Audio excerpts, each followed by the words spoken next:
Hey everybody, and welcome to another episode of Pillow Talk with Coco, and I am your host, Coco. And welcome to my first time actually recording in the new Red One studio with Mr. Producer, Mr. Glenn Lawrence. Yeah. He's going to be the man of the voice in the back.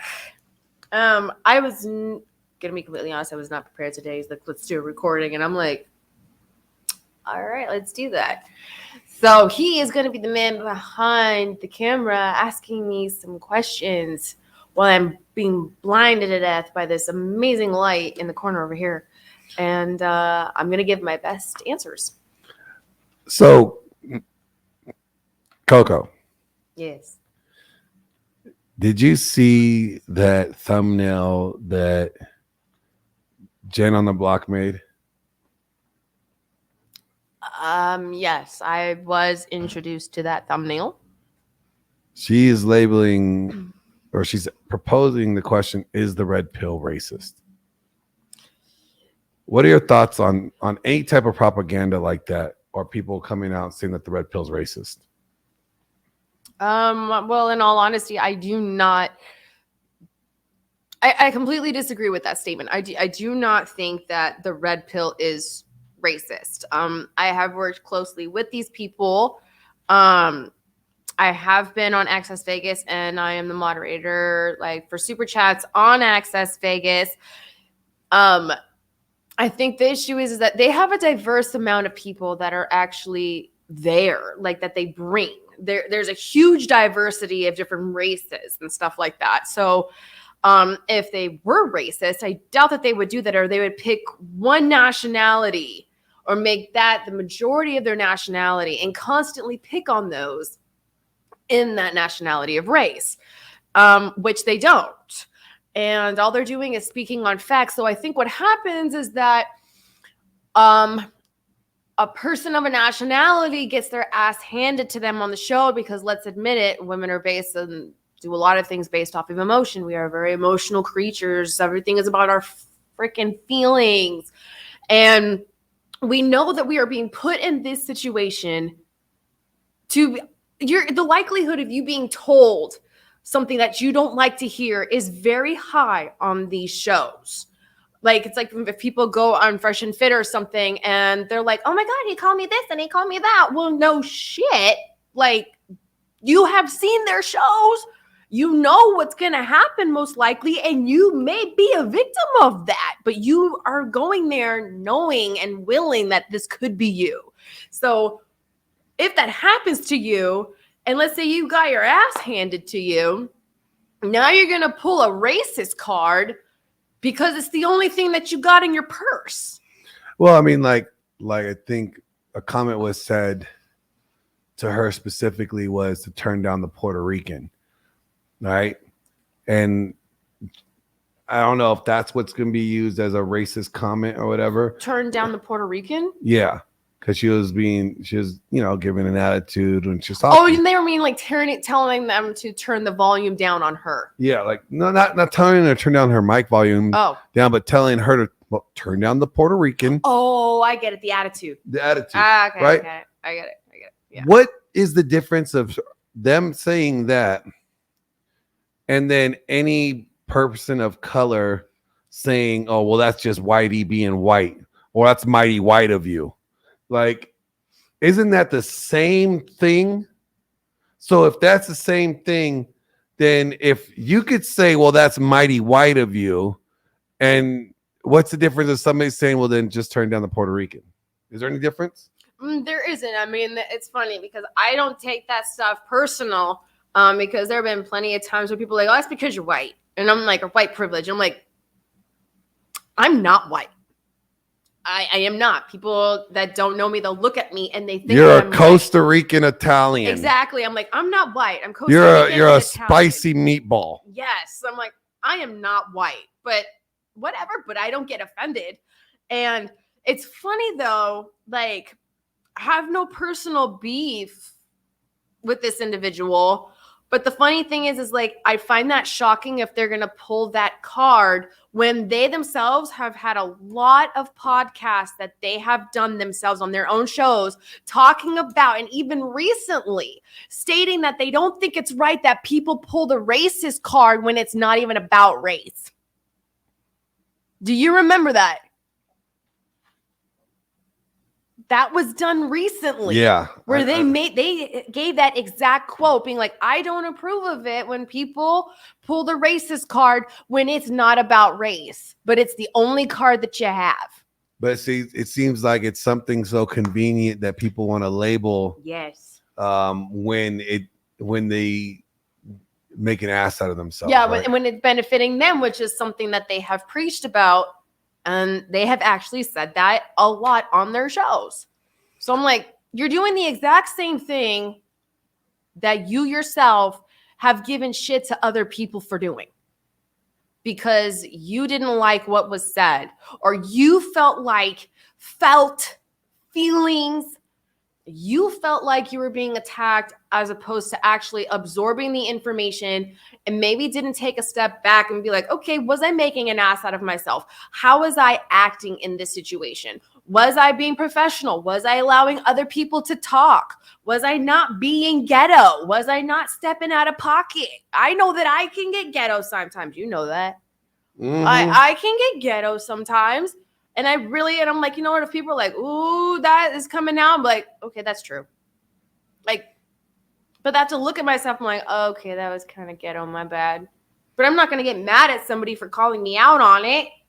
They call me, I'm like, okay, I need to compose myself.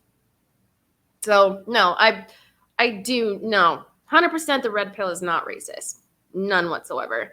Now, could there possibly be people that are in the vast majority of the sphere? Sure, but not the people that I know and the people that I've worked with. Absolutely not. No. Do you have your phone with you? All right. I'm going to send you a video. I want you to play it. Okay. Right? It's of Mia Khalifa. You know who Mia Khalifa is? Isn't that actress with the brown hair that's married to Ashton Kutcher? She's a mattress actress. You're talking about Mila. Mia Khalifa is a porn star. I hate porn stars. You know, and I have no problem admitting that. I don't like porn stars. I don't like. So them. Mia Khalifa is a former porn star. Okay. Hold on, let me pull this up. And she gave some marriage advice. Right? Okay. And so her background,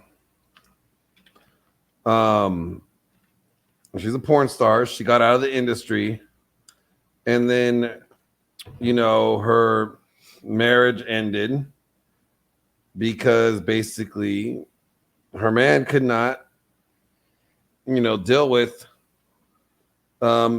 marriage, like her past caught up with her. Okay. You know,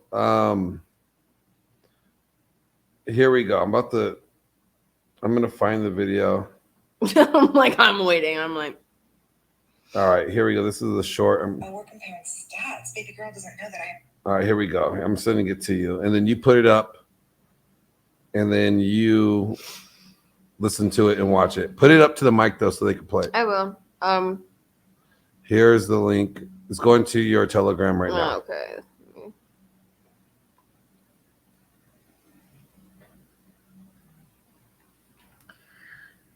Okay. Let's see. Baby girl doesn't know that I am Tom Brady at this game. Married at 18, divorced at 21. Second marriage, married at 25, divorced at 28. Third engagement, engaged at 29, ended it at 30, but I kept the ring. I'm still keeping Tom Brady on his toes. We should not be afraid to leave these men. We are not stuck with these people. Marriage is not a sanctimonious thing. It is paperwork. It's something. It's a commitment you make to someone. But if you feel like you're not getting anything from that commitment and you're trying, you gotta go. You gotta go. You have to go. I know it's difficult to fill out paperwork and to make appointments and to do all of these things, but this is your fucking life. Do you want to be stuck with someone? Period. Do you want to be stuck with?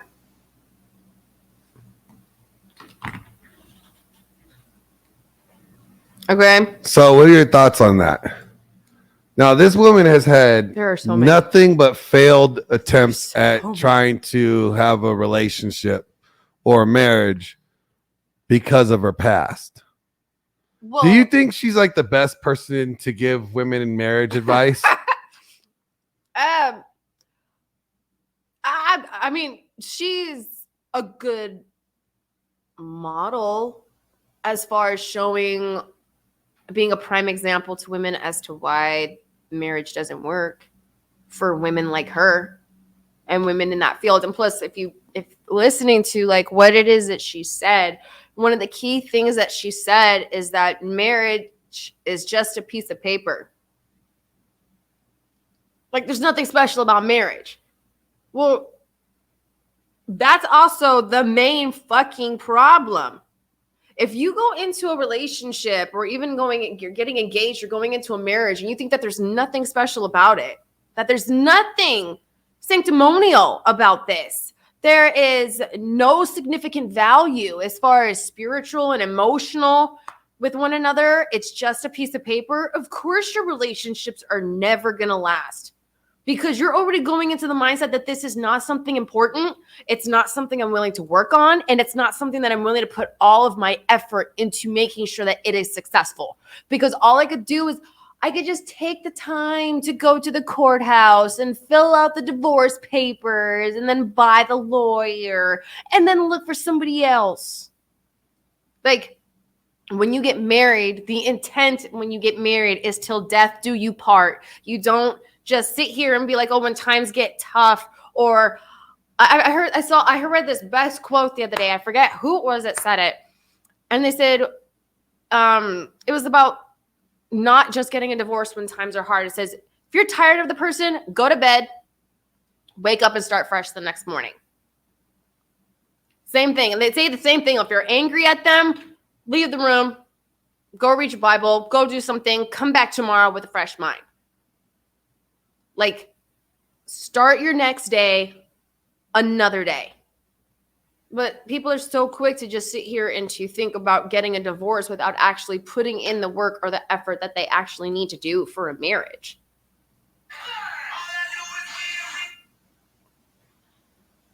What are you doing over there?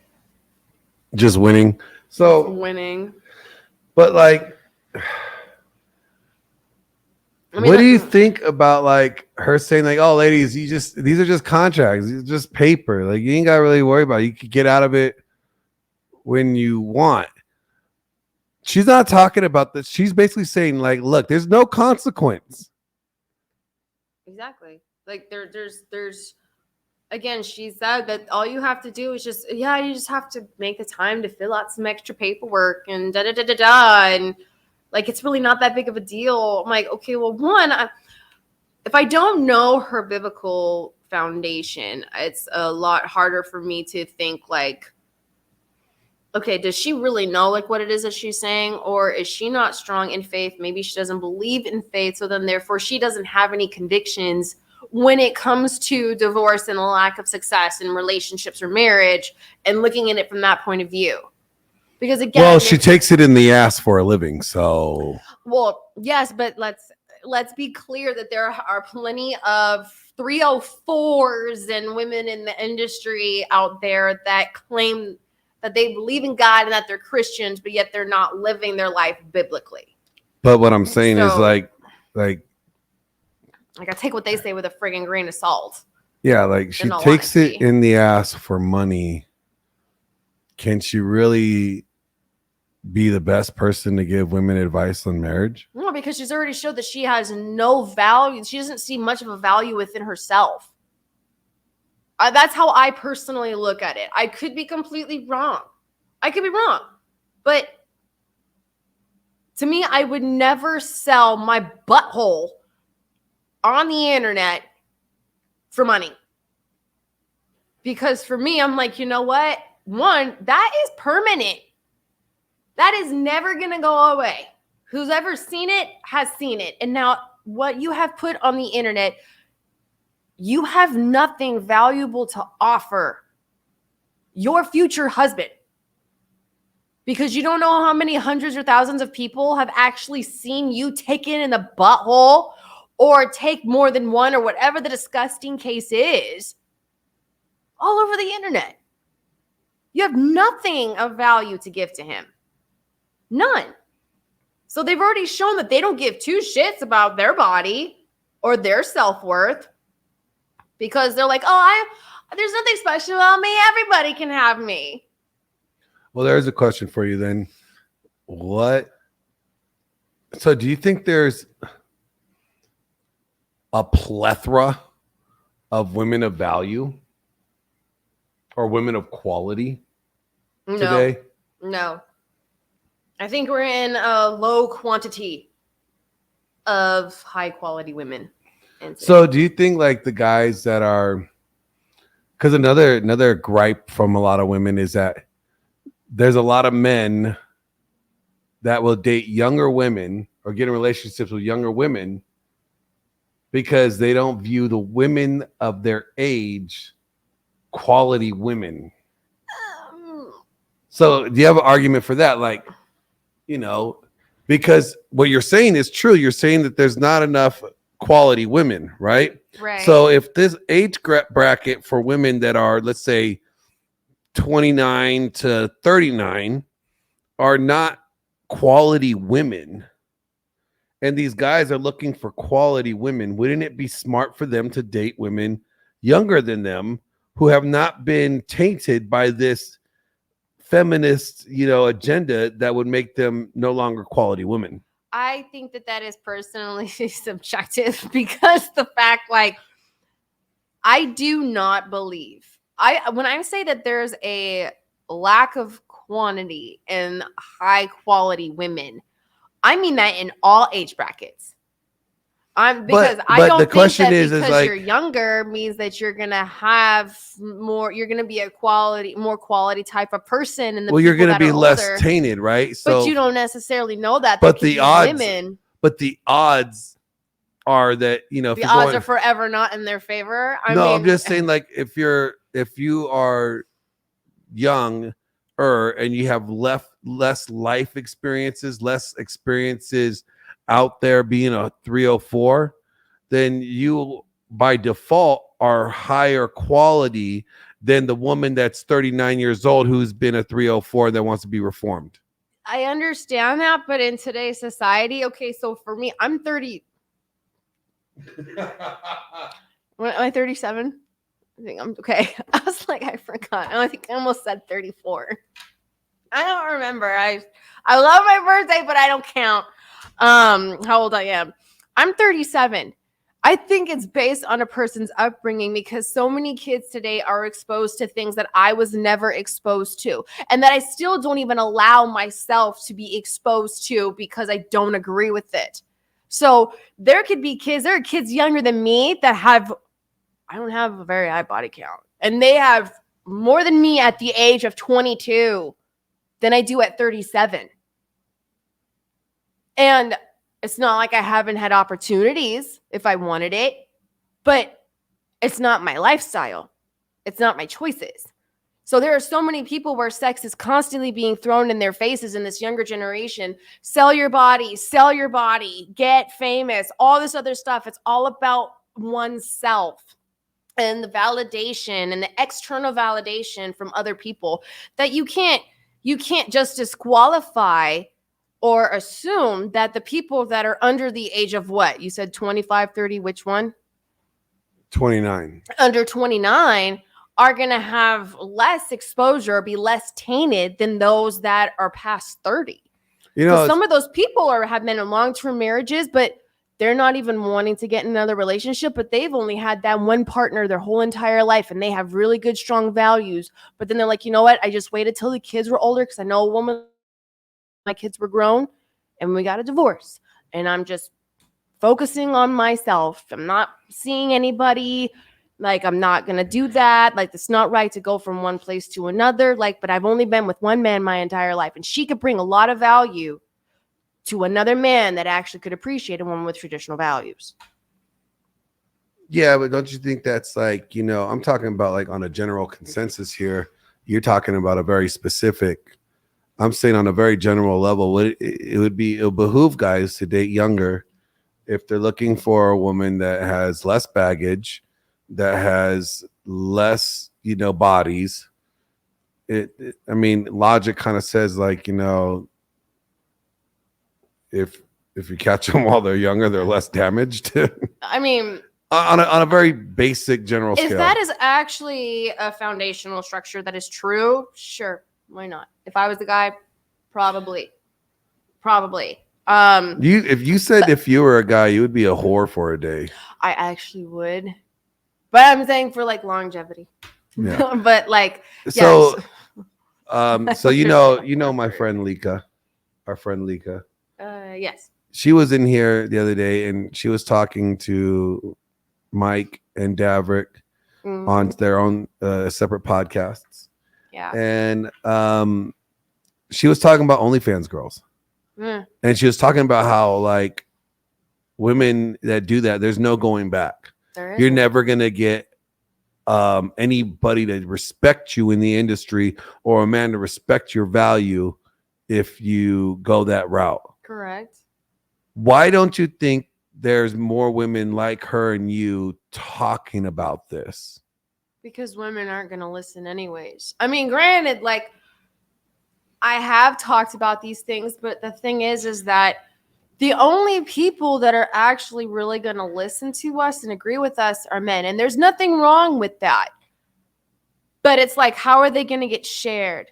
There are women that are trying to, if you want to call it educate these women. But I think a lot of them are just, you guys call it grifting and clout chasers, where they're hopping on the bandwagon because it's a hot thing to say, and it's very triggering, and it can get them a lot of likes and a lot of views and a lot of reposts, and that's all that they freaking care about. And there needs to be more people that actually don't care about. It's not all about the views and the likes and the shares and all the stuff. It really is just generally about the message and trying to educate other women. But the thing is there are so many people in society, and everything's being thrown in our face that this is the life to be, because this is going to get you where you want to be, which is Insta famous or whatever. And it's easier to be this way than it actually is to be a wholesome woman. And then maybe it's also part of it is deniability, because they're like, well, what's the point? Everybody's already seen what I have to work with.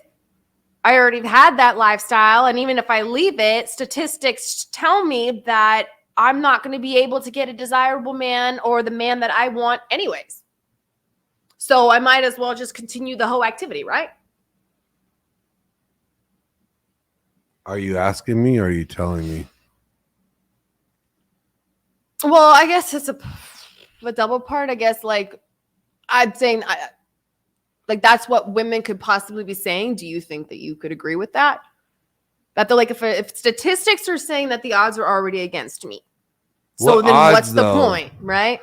Like, the odds are against you how, though? That the odds are saying that you can't turn a 304 into a housewife. So if you live in this lifestyle, I mean, you've already set yourself up for failure. So then these women could be thinking to themselves, well, if you're telling me that the odds are already against me, why should I just not continue to do me and to be this boss hoe babe and stuff? Because even if I were to change my life, no man that I truly desire, that I would want to be with, would find me of value or find me a quality woman. Well, then that woman ends up being that woman ends up being an example for younger women not to be like, right? Yes, I'm saying, well, that the women, we can't save the hoes, right? We already established that we can't save the hoes once they go down the whole path. But what we can do is hope, well, what you could do, because you speak to women, is that you could save the future women from turning into hoes. by saying, hey, don't end up like this lady. She's this boss bitch. She thought she had everything, but now nobody wants to be with her because she devalued herself. Right. But I'm saying it's hard to find a person in today's day and age the way that sex and selling your body or advertising your body is so common these days that it's a lot harder to try to convince society that what you're being told and what you've been told for the last 10 plus years and how it's getting worse is wrong. Well, I mean, like, you remember back in the day, we had like the group of guys and girls that used to smoke cigarettes across the school, right? We call them like, you know, I don't know, the Kirby's or whatever. You know, it was like, they were like anti-society. They were the rebels. Yeah. So why can't women start this, like, since they like to be rebellious, why don't women start this rebellious movement of closing their legs and being, you know, wholesome women? Since society's telling them to be hoes, why don't women be like, fuck that, we're going to be rebellious and we're not going to be hoes? I think it's self-validation. Unfortunately, and it's sad because we as human beings are flawed and women love attention. And if they don't have anyone in their life, the only attention they're going to get is from this. And that's the sad reality of it. Me, I don't care. You know, I'm hardly ever on social media. And I feel so out of place because everybody around me is always on social media, always posting everything. And I'm like, that is such a freaking waste of time. Well, here's a question for you. How are you planning on helping women? Like, what is your message to women? Women are like, guys, the average income for a guy is about $50K. All right. You know, the average American man is, you know, not going to college, not getting educated. These women are out earning men and graduating at a higher rate of college degrees than men are. You know, I'm gonna sit this way. Like, you know, women are technically being asked to lower their standards if they want to get married. What's wrong with that? Now, I'm asking you. What based off of what those standards? What lifestyle of living? Yeah, and like, you know, they want a guy that have the sixes, you know, six pack. Okay, now physical.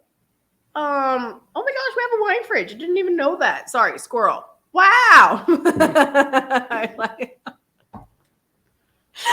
see this glass and I was like, oh, we have a wine fridge. Yeah, so those are for the cat ladies with their wine and, you know, their subscription to Lifetime. Fairly so, but I was just like, that's actually kind of cool. Stick beverages in that thing instead of, no, I mean like beverages. I mean just like water or something. Anyways, I don't think that there is nothing wrong with living in a more simplistic life. There really isn't. I mean, and in all honesty, it's actually more freeing because how many singers do you hear or rappers say like more money, more problems? How many times have we seen that in the movies? It's true. More money means more problems. Like, it can buy happiness to a degree, but it's all temporary. It's a moment of joy, but it's not real happiness. And it shouldn't be like, about money. Isn't happiness, like true happiness, is never reaching the goal of happiness, but the pursuit of it? Absolutely. So, because like once you reach it, then you're like, there's nothing else to achieve. Yeah, you have nothing else to look forward to. Yeah. So a lot of these women are focused on having a Giga Chad that makes a ton of money. Why? So you can be a bougie bitch? Why do you need to be a bougie bitch? Be a bougie bitch on a budget. What is wrong with that? Like, they don't want to go to Nordstrom's Rack. They want to go to there is nothing wrong with Nordstrom's Rack. Like, oh my gosh. Love Nordstrom's Rack. I'm just saying, you know. Like, I have the same shit that other women have, but guess what? I got it for 60% off, bitch. Like, So, What's wrong with that? Being but I mean, frugal. like, women are saying that the guys are not meeting their standard anymore. And my question is like, why isn't the focus, women, are you meeting the man standard? What, like, women are so concerned about the guy meeting their standard, but why aren't they concerned about meeting the man standard? Because if you ask a woman, a modern woman today, how to keep a guy, they don't know how to keep a guy. Women could get a guy. Women don't have problems attracting men. They have problems keeping men. Men have problems attracting women. Mm. But in relationships, since men are not the ones that end the relationships, they don't have a problem keeping them. Well, again, it depends on the person's mentality. So for me, I'm asking you for the modern woman. Why does the modern woman have a hard time because keeping a they're man? too needy, they're too materialistic. They have these unrealistic expectations of what they want from their man.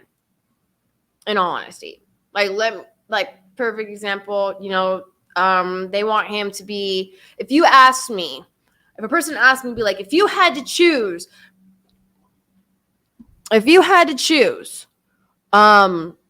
between him and a guy that had a lot of money, but didn't look like a Giga Chad, or a guy that made decent money where you still didn't have to work, but everything was provided for and you weren't living paycheck to paycheck, but loved and desired you and treated you good and was a good leader, I'd be like, I take the second. Like, I don't need him to look like a Giga Chad and make a lot of money and him not be a good leader, be a good lover, make me feel like I'm loved and cared for and desired for. Because then that in turn is going to affect the way that I respect and treat him. Because we feed off of each other. You've even said, and it's true, it's in the Bible, that a woman is to respect her husband. It doesn't say she has to love him. But it's a bonus when you have somebody that loves and desires you. Man's job is not to respect his wife, but it is his job to love his wife and to make sure she feels loved. Because God's giving the perfect example. If you give each other what you need, you're going to desire to give those things effortlessly to one another. Women are so focused on materialistic things. I don't need a man to look a certain way, but if he loves me and provides for me and wants to provide for me, it doesn't have to be a lavishing lifestyle. Because I value him loving me and being a good leader more than I value anything else. I could live with him in a box and I would not care. Would not care. Final question. Men are visual. Yes. The modern American woman is 170 pounds at like 5'5". Oh. These bitches are fat. Okay. These women are fat. Yeah. These women are fat. Uh-huh. These same fat women want a guy with six-pack abs, have the bank account, have the lifestyle, but they're fat. Uh-huh. Are these women ridiculous for their expectations? They're in denial. Of what? They're in denial of their expectations. You can't. If I'm 5'5", so if I was 5'5", how tall are you? 5'5". Okay, so you are 5'5". I'm 5'5". I am 5'5", and if I weighed 180 pounds, 173. Okay, sure. Even at 173 pounds, even with the mentality of the no body shaming bull crap that's going on around here. Let's say I went to the gym and I'm like curvy, but I'm not like, I'm just a thick woman. Okay. Mm-hmm. But if I actually did what I needed to do, I could be banging. Yeah. And I don't think that Of course, we want what we can't have. Easier. That's the easiest, most simplest way that I could say it. Women want what they can't have.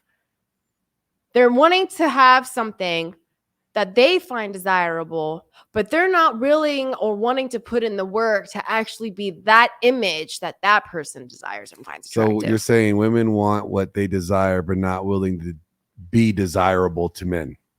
Yeah, they don't want to have to put in the work for it because they're easily demotivated. They're like, oh man, like I'm going to get into the gym and I'm going to do this. And then they're like, I'm so depressed and it's so hard. And like, why can't I just love me for me? Well, then why don't you love him for him? Exactly, because women don't love men for men. Exactly. Right? Then why don't you love him for him? Like, I seriously believe that women that say that they love guys with dad bods is because one, it gives them two outs. One, they don't have to work on themselves because it's easier for them. Like, well, if he's not in shape, then I don't have to worry about being in shape. And two, it's a comfortability thing. They think that no other woman is really going to find him desirable. So it's a way for him to keep him without having to feel like she's in competition with something. What do you think about, this will be the last question. I'm done after this. What do you think about women thinking that their husbands need to negotiate sex? Like chore play or like, yeah, chore play, or like, well, if you buy me this bag, maybe we could get a little freaky tonight. Why should you have to buy them something for Do you you to think, have that like, desire for them? Do you think marriage means consent? Yeah. The minute that you say I do, it even says in the Bible that once you two have become one flesh, his body no longer belongs to him, it belongs to her. And her body is no longer hers, it belongs to him. And for you guys to enjoy the fruit of your youth together. So, you should not be saying no, because if he says, hey, I want what's mine, you should be like, oh yeah, that's right. This doesn't belong to me anymore. This belongs to you. So women putting standards on their husbands in order for them to have sex, you're saying is wrong. Yes. Now, as long as the sex is, and like they're not beating each other, yes, and like shitting on each other's faces and stuff. Yes, as long as the dude is not being sadistic, when, you know, because obviously that's not okay. But if it's, what if she's into that kinky shit? No, obviously, but I'm saying that's without it. That's completely a given. But I'm saying, like, as long as it's not to where she doesn't desire to have sex with him, or she's scared to have sex with him because the fact that he hurts her, doesn't listen to her, and is very sadistic when he has, or her vice versa. Maybe she's hurting him, and he's just like, I don't like it. She scares the shit out of me. Like, you know, those kinds of things. Like, it needs to be enjoyable for both. If you guys are enjoying and pleasing each other and the sex is good, there's no reason for you to be denying each other sex. Oh, why don't you buy me that purse and see if we get lucky later? So the purse values how much my cock is worth to you. Got it. But then, so then you got women nowadays saying that, oh, they fulfilled their wifely duty. That's considered rape. What do you say to those women? It's not rape. Now, if your husband drugged you, or a woman drugged her husband and didn't know about it, and then slept with them and defiled them in a lot of ways, yeah, absolutely. Yes. But if you had to, let's say your husband, or, you know, your husband wanted to have sex with you and you said no, and then he was like begging you, which he should never have to beg, and you gave in, like, that's your job. You're saying so then it's obligatory? No, it's your duty as your wife. I mean, let's say, for instance, okay, I mean, you just can't deny your husband. Say you and I got in a fight. If you decided that you still wanted to have sex, I'm not going to tell you no. You're damn right. That's my pussy. My duty is to make sure that you are pleased. It says it in the Bible, to please each other. So if you're displaying to me and vocalizing that you want to have sex, I'm not going to tell you no. Now, may I be as enthusiastic as I typically am? Maybe not, but I'm not going to tell you no. And I'm still going to make sure that you're enjoying it. There's nothing wrong with that. Last thoughts to the hoes out there. Ugh. Look at the camera. You're talking to the hoes. This is a public service announcement brought to you by Pillow Talk with Coco, exclusively for the hoes. Yeah. Okay, so unfortunately, you've already made your bed. You've already decided that this is the lifestyle that you wanted to engage in. That's permanent. You can't take it back. The best thing that you can do for yourself is decide if this is really how you want to live for the rest of your life, but also have realistic expectations of who you might actually end up spending the rest of your life with. Don't go after the people because for some reason you always have a tendency to want to go after men that are already taken because it shows that they are valuable and that's why they're married. Don't be a homewrecker. You're already a hoe. Don't be a homewrecker. Be realistic on your expectations of who you may even be able to settle down with. And if you find somebody that is actually that is good to you and wants to be able to be with you for the rest of your life, anybody should be thankful for that. Don't minimize that because they're not your ideal person. You gave that up the minute that you chose to sell your body. And help through your own personal experiences and your own troubles and trials and tribulations of the things that you've experienced with hardship to maybe also educate other women why this may have not been the best choice to do and to encourage them that, hey, if you want a better life or if you want something better, I wouldn't recommend doing this because this is what I'm struggling with. That is my advice to them. All right, let's wrap.